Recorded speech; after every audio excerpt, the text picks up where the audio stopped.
ഒരു പട്ടാഴി മാധവൻ. കേട്ടോളെ, നീ പഠിച്ചോ പഠിപ്പിച്ചൊക്കെ ഇന്നത്തോടെ മതി. എന്നെ ഒന്ന് വിട്, ഞാൻ വരുന്നില്ല. എനിക്ക് കല്യാണം വേണ്ട. ഞങ്ങൾ അറിയാതെ എന്ന് മുതലാ നിനക്ക് മാധവൻ ഉണ്ടായത്?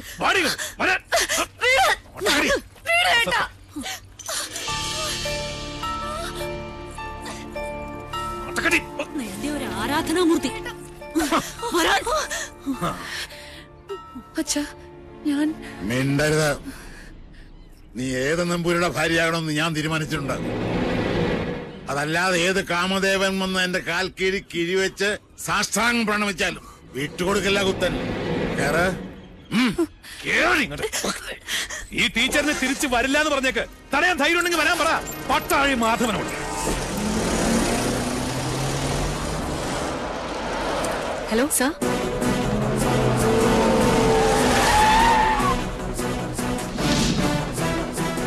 ഇയാളാണോ മാധവൻ? അല്ലച്ചാ, ഇത് കുഞ്ഞുണ്ണിയാ. ഇത് ടീച്ചർ സൂക്ഷിച്ചു വെച്ചിരുന്നതല്ലേ? പട്ടാഴിയിലേക്ക് വരാൻ ഇനിയും ടീച്ചർക്ക് മനസ്സുണ്ടെങ്കിൽ ഇപ്പൊ ഇതിനകത്ത് ഇറങ്ങണം.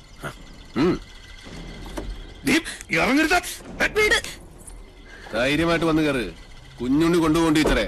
ഒരുത്തനും നമ്മളെ തടയില്ല. നീ ഇവിടെ കൊണ്ടുപോകുന്ന കാണട്ടെ. ഈ കൂത്ത് നിന്റെ അമ്മയുടെ കൂത്തമ്പലത്തിൽ വെച്ചാൽ മതിടാ മണിയും കൊട്ട പോത്തെ. അവനവന്റെ പ്രായത്തിനും ആരോഗ്യത്തിനും ചേരുന്ന അലർച്ച മതി. ഇനി അലറിയാൽ മൂത്ത് നരച്ചെന്നൊന്നും ഞാൻ നോക്കൂല. അടിച്ച് മടക്കി പോത്തുണ്ടി ഡാമിൽ എറിയും. വാസോ, അടിച്ച് കൊല്ലടാ രണ്ടരയും. എന്താടാ?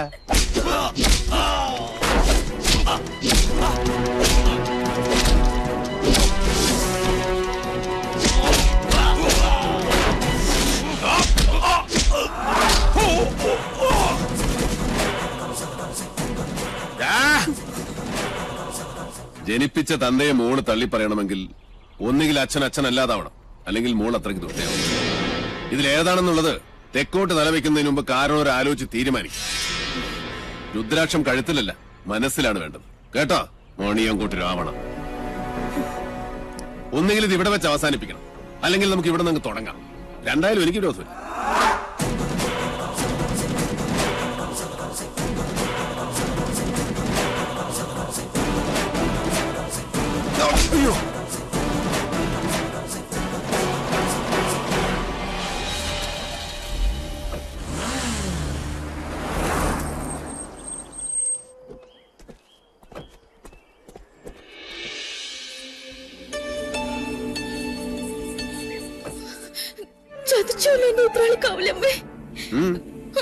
അതാരാ കുഞ്ഞുണ്ണിയുടെ കൂടെ? മനസ്സിലാവണില്ല. അതാണ് ആത്തേമ്മ. ചെന്ന് വേഗം പെർഫോമൻസ് തുടങ്ങിക്കോ. ആരാണാവോ? അമ്മേ. ഹായ്, എന്താ കുട്ടി ഏതാ? അമ്മ എന്നെ ശപിക്കരുത്. പാർവതി, ഈ കുട്ടി ഏതാ? എനിക്കറിയില്ല, ഞാൻ കണ്ടിട്ടില്ല. ഈ കാണാലോ, അമ്മയ്ക്കും ചിറ്റശിക്കും ഇനി കണ്ണ് നിറയെ കാണാം. ഇത് മിത്ര നമ്പൂതിരി, നമ്മുടെ ഇവിടുത്തെ സംസ്കൃത കോളേജിലെ ടീച്ചറാ. പഠിച്ചത് ഇവിടെ തന്നെ. ആദ്യമേടെ അനുഗ്രഹം വാങ്ങിക്കാൻ വന്നതായിരിക്കും. നന്നായി വരൂ കേട്ടോ. ഏതാ ഇല്ലം? അത് മണിയാമ്പള്ളി. മണിയാമ്പള്ളി മണിയാമ്പള്ളി കേട്ടിട്ടില്ലേ? മണിയാമ്പള്ളി ഇല്ലം കേട്ടിട്ടില്ലേ? മണിയാമ്പള്ളി ഇല്ല. ഇപ്പൊ കേട്ടല്ലോ. ഇനി മനസ്സ് തുറന്നങ്ങോട്ട് അനുഗ്രഹിക്കുക. എന്നിട്ട് അമ്മയുടെ അരയിലിരിക്കുന്ന ആ താക്കോൽക്കൂട്ട് എടുത്ത് ടീച്ചറെ ഏൽപ്പിക്കുക. ഈ നിൽക്കുന്നതേ അമ്മയുടെ പുത്രവധുവാ. എന്താ? പൊട്ടി. ഇനി മുതൽ ടീച്ചറാ ഇവിടുത്തെ ആത്തേമ്മ. ശിവ ശിവ, എന്തായി കാണുന്നത്? എടാ, എന്ത് തോന്നിയാസം കേട്ടാന്നായോ നിനക്ക്? കിരാവൻ ഇല്ലത്തിന്റെ അന്തസ് കെടുത്തിയില്ലോ നീ. ഞാൻ കിരാതനും കാട്ടാളിനും ഒക്കെയാ സമ്മതിച്ചു. പക്ഷേ ഇത് എന്റെ വധുവല്ല. പിന്നെ ഇത് അമ്മയുടെ മൂത്ത മകന്റെ വേളിയാ. പ്രൊഫസർ പട്ടാഴി മാധവൻ നമ്പൂതിരിയുടെ സഹധർമ്മിണി. എന്താ ആർക്കൊന്നും മനസ്സിലായില്ലേ? ശിവ ശിവ ചോദിച്ചു നോക്കൂ. ഇവൻ പറയണതൊക്കെ നേരാ? അതെ. മാധവ മാധവ കേശവ. വൈകിപ്പോയി. ഇനി വിചാരണ വിളിച്ചോദ്യമൊന്നും വേണ്ട. വേണം. അവന്റെ മനസ്സറിയണോ എനിക്ക്? അറിഞ്ഞു. ദുരഭിമാനം വാ തുറക്കില്ല, പക്ഷെ വാത്സല്യം മനസ്സ് തുറക്കും. കുഞ്ഞുണ്ണിക്ക് അത് കേൾക്കാം. അതേ കുഞ്ഞുണ്ണി കേൾക്കൂ.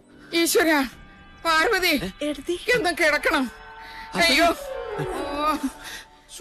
അയ്യോ, ആത്തേമ്മ. ഉത്തരം മുട്ടുമ്പോ അമ്മയ്ക്ക് സ്ഥിരമായിട്ടുണ്ടാകുന്ന ഒരു ബോധക്ഷയാ. അതിന് മരുന്നില്ല. ടീച്ചർ മുകളിലേക്ക് വെക്കുള്ളൂ. പാണിഗ്രഹണ മന്ത്രം ചൊല്ലി ഒരാൾ മാളികപ്പുറത്ത് കാത്തിരിപ്പുണ്ട്. കുറച്ച് ദിവസമായി. പിന്നെ ഈ സ്നേഹം എന്ന് പറയുന്നത് ഒരു അനുഭൂതിയാ, തരുന്നയാൾക്കും കിട്ടുന്നയാൾക്കും. അല്ലാതെ മനസ്സിന്റെ ഉള്ളറകളിൽ ബീജാക്ഷര മന്ത്രം പോലെ രഹസ്യമായിട്ട് സൂക്ഷിക്കാനുള്ളതല്ല. അനുജന്റെ ഉപദേശം ഞാനിക്കിഷ്ടാവില്ല. അതുകൊണ്ട് ടീച്ചറുടെ തലയുടെ മന്ത്രത്തിൽ ഇതോടെ ചേർത്തൊന്ന് ഓതി കൊടുത്തു നോക്ക്, ചിലപ്പോ ഗുണുണ്ടാവും.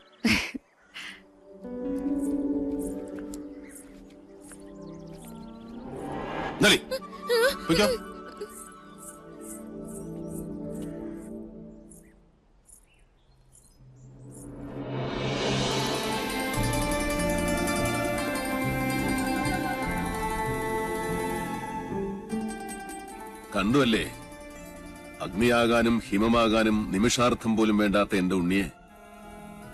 പട്ടാഴിയിൽ ഒരു സ്നേഹപ്പാലാഴിയുണ്ടെന്ന് പറഞ്ഞപ്പോ താൻ വിചാരിച്ചു കാണില്ല അത് ഇത്രയും ചൂടുള്ള ഒരു ചെങ്കടലായിരിക്കുമെന്ന്, അല്ലേ? മുൻഷുണ്ടി ലേശം കൂടും, അത്രേ ഉള്ളൂ. ഇങ്ങനൊരു അനിയനെ കിട്ടാൻ ഈ ഏട്ടൻ സുഹൃതം ചെയ്യണം. അനിയനോ? ജനനം കൊണ്ട് ഞാൻ മൂത്തതാണെന്നേ ഉള്ളൂ, കർമ്മം കൊണ്ട് അവനാ ഏട്ടൻ. പട്ടാഴിൽ എന്തിനും ഏതിനും കുഞ്ഞുണ്ണിയാ കേമൻ. അതെനിക്കിന്ന് മനസ്സിലായി. ഇത്രയും നാള് വിളിച്ച ദൈവങ്ങളോടല്ല, ഉണ്ണിയോടാ ഞാൻ നന്ദി പറയണ്ട്. എന്താ ഇത്? ഗുരുവായൂരപ്പന്റെ ശ്രീകോവിലിനുള്ളിൽ വെച്ച് 41 ദിവസം പൂജിച്ചെടുത്ത പട്ടുതാലിയ. ഇനി ഇതിനൊരു അവകാശം ഉണ്ടല്ലോ.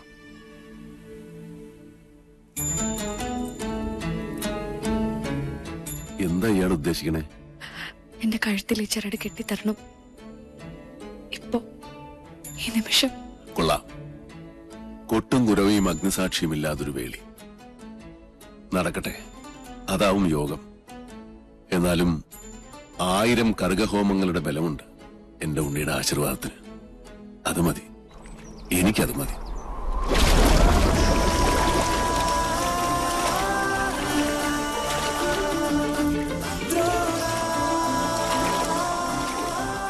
ചെമ്പറയിലേക്ക് പോവാൻ തന്നെ തീരുമാനിച്ചോ? ഈ യാത്ര ഞാനായിട്ടല്ല, ഈശ്വരൻ നിശ്ചയിച്ചതാണ്. മാധവൻ പോയിരിക്കും. പടനിലത്തിന്റെ എതിർവശത്ത് നിന്റെ അച്ഛനും സഹോദരങ്ങളുമാണ്. നിനക്ക് കരയാം, ചെമ്പ്ര ഇനി ശ്മശാന ഭൂമിയാകാൻ അധികം കാലമില്ല. ഒരു താത്രിക്കും രക്ഷിക്കാൻ കഴിയില്ല ചെമ്പ്രയെ.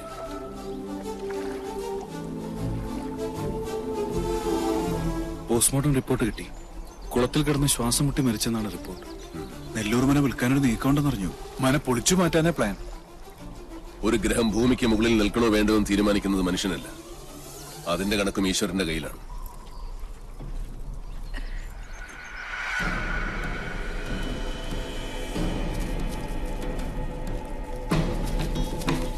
ഒന്ന് പെട്ടെന്നാവട്ടെ, നേരെ അങ്ങോട്ടിട്.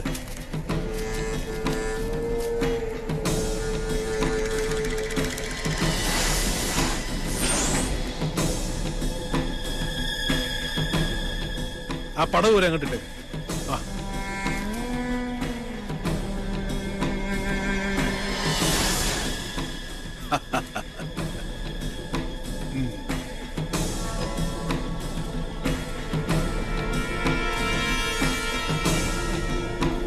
ഇതോടെ നശിക്കട്ടെ ചെമ്പ്രയുടെ ദുഷ്കീർത്തി, ദുശകുനം. നിന്ന് കത്തട്ടെ, ദാ അസ്ഥിവാരം വരെ ചാമ്പലാവണം.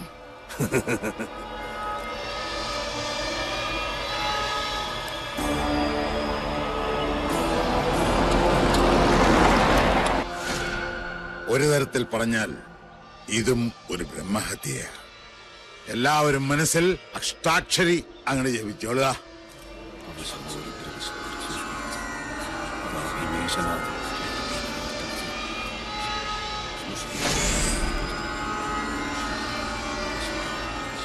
ഇനി ഒട്ടും അമാന്തം വേണ്ട, അതിനങ്ങിട്ട് അമർത്തുക.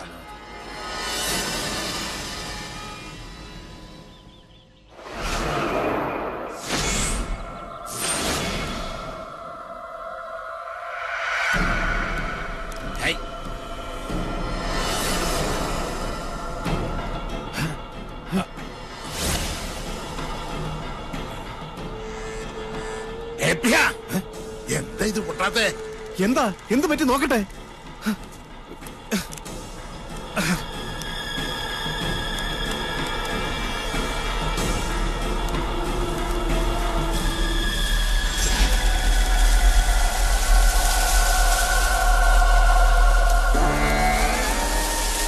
അമ്മേ, പൊറുക്കണം. മക്കളുടെ മൂഢത മാർപ്പാക്കണം. പക്ഷെ അത് ലൂസ് കോണ്ടാക്ട് ആയിരിക്കും. ഒന്നും ഞെക്കി നോക്ക്. ഒരക്ഷരം വേണ്ടി പോരുത്.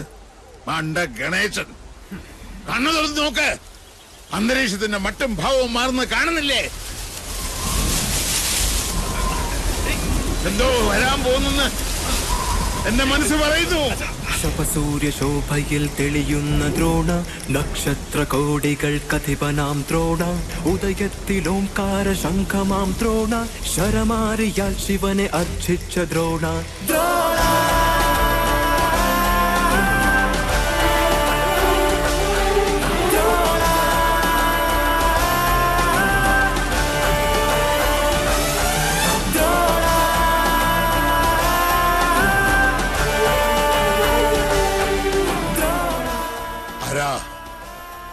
ഏതായി അവതാരം? 10 അവതാരങ്ങളും ആണുങ്ങളായിരുന്നു. ആണുങ്ങളെ കണ്ടിട്ടില്ലാത്ത മണിയങ്കോട്ടെ അച്ചിക്കോന്തന്മാർക്ക് പുരുഷ പ്രജകളെ കണ്ടാൽ കണ്ണിൽ ഇരുട്ട് കയർ പിച്ചും പേയും പറയും. മാധവൻ, പട്ടാഴി മാധവൻ. ഇയാളെന്തിനാ ഇങ്ങോട്ട് വന്ന? അച്ഛനും മക്കളും വെച്ച പടക്കൊന്തേ പൊട്ടിയില്ലേ? രാവിലെ ഇല്ലത്തുനിന്ന് ഇറങ്ങുമ്പോ നെല്ലൂർമനെ കാറ്റത്ത് ധൂളിയാക്കി പറത്തിക്കളയാമെന്ന് വ്യാമോഹിച്ചു അല്ലേ? എനിക്ക് നെല്ലൂർമനെ ഇതുപോലെ കാണണമെന്ന് മോഹമുണ്ടെങ്കിൽ അത് തടയാൻ മാത്രം പോന്നവരല്ല മണിയങ്കോട്ട മണ്ണുണ്ണികൾ. മാധവൻ, പട്ടാഴി മാധവൻ, പട്ടാഴി മാധവൻ നമ്പൂതിരി. ഭഗവാന്റെ തിടമ്പ് പോലെ ചൈതന്യമുള്ള പട്ടാഴി മാധവൻ എന്തിനാ തിടുക്കപ്പെട്ടിപ്പ് ഇങ്ങോട്ട് വന്നത്? മന വാങ്ങാനോ അതോ കുഞ്ഞുണ്ണിയുടെ കൊലയറ കാണാൻ?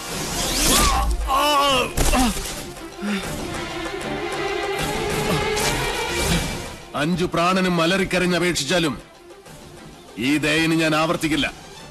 ഒരു ദിവസം അവസാനിപ്പിക്കും നിന്റെയൊക്കെ ധാർഷ്ട്യം ഞാൻ. പക്ഷേ അന്നും തീരില്ല എന്റെ വ്യസനം. അവനെ വിടുക. എന്താ വേണ്ടത് നിനക്ക്? എനിക്ക് വേണ്ടത് ഒന്നൊന്നായി ഞാൻ കൊണ്ടുപോകും. അതുവരെ കണ്ടുപോകരുത് ഒന്നിനെയും ഈ മുറ്റത്ത്. ഗുരുനാഥർ പറഞ്ഞ കേട്ടില്ലേ? ഇറങ്ങി പോവാ മുറ്റത്തുനിന്ന്. നീ ആരാണ് അത് പറയാൻ? നെല്ലൂർ മനയുടെ ആധാരം തൊട്ടുപോകരുത് എന്റെ കുട്ടികളെ. അവരിൽ നിന്ന് കിട്ടിയതുപോലെ ഇരിക്കും. ജീവച്ഛവമായി കിടക്കാൻ എണ്ണപ്പാത്തികൾ ഇനിയുമുണ്ടല്ലോ മണിയങ്കോട്ട്.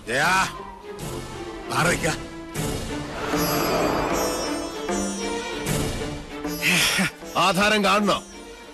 നല്ല ഒറിജിനൽ ആധാരം കൈവശമുള്ള അവകാശിയെ കാണുമ്പോൾ ഉള്ളുകാളിൽ താഴെ വീഴരുത് മണിയങ്കോട്ടുകാരനവന്.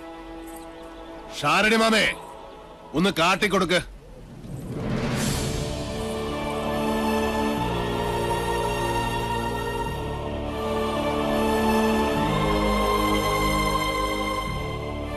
നെല്ലൂർ മനയുടെ അവകാശി തുളസിമണി.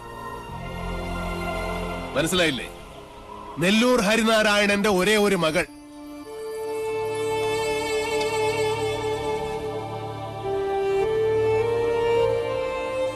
ഗുപ്തൻ ഓർമ്മയില്ലേ ആ ദിവസം? അന്ന് ഹരിയുടെ തോളിലിരുന്ന 5 വയസ്സുകാരി പെൺകുട്ടിയെ ആർക്കും കൊടുത്തില്ല. മണിയങ്കോട്ട് സാവിത്രിയുടെ കണ്ണിപ്പോലും പെടാതെ ഇവളെ ഞാൻ ശാലത്തെ അടുക്കളയിലിട്ട് വളർത്തി. ദുഷ്ടഗ്രഹങ്ങളുടെ ദൃഷ്ടിയിൽ നിന്നും ഒളിപ്പിച്ചു.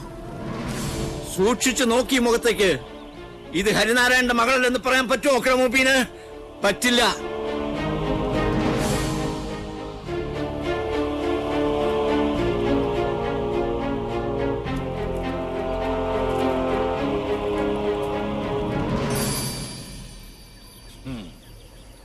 പാവം ഈ ശാരൻ. 7 സമുദ്രങ്ങൾക്കപ്പുറം ഒളിപ്പിച്ചിട്ടും നീ രക്ഷപ്പെട്ടില്ലല്ലോ മോളെ. എത്ര ആവാഹിച്ചിട്ടും സാവിത്രി ഇറങ്ങി വരാത്തതിന്റെ രഹസ്യം ഇപ്പൊ മനസ്സിലായി. കാത്തിരിക്കുക അവള്. ചെല്ല്, വലതുകാല് വെച്ചങ്ങടെ കയറുക. ഈ തുളസിക്കതിരും സാവിത്രി പറിച്ച് തലേ ചൂടും. അതിനു മുമ്പ് സാവിത്രിയെ ചുട്ട് ഭസ്മമാക്കി നിങ്ങളുടെ നെറ്റിയിൽ ചാർത്തിയിട്ടുണ്ടാവും മാധവൻ. പഞ്ചഭൂതങ്ങളും അഷ്ടദിക്കുകളും 5 സ്വരൂപത്തിൽ വാഴുന്ന ഈശ്വരൻ സാക്ഷി. ഇന്ന് തുടങ്ങും നിന്റെയൊക്കെ രാപ്പനി. പോ, ചെന്ന് രാശി വെച്ച് നോക്ക്. നിന്റെയൊക്കെ ലഗ്നത്തിലും ചന്ദ്രനിലും മൃത്യു നിറഞ്ഞു നിൽപ്പുണ്ടാവും. പോ, വന്ന വഴിക്ക് പോകാൻ. മക്കൾക്ക് അച്ഛൻ വഴികാട്ടി കൊടുക്ക.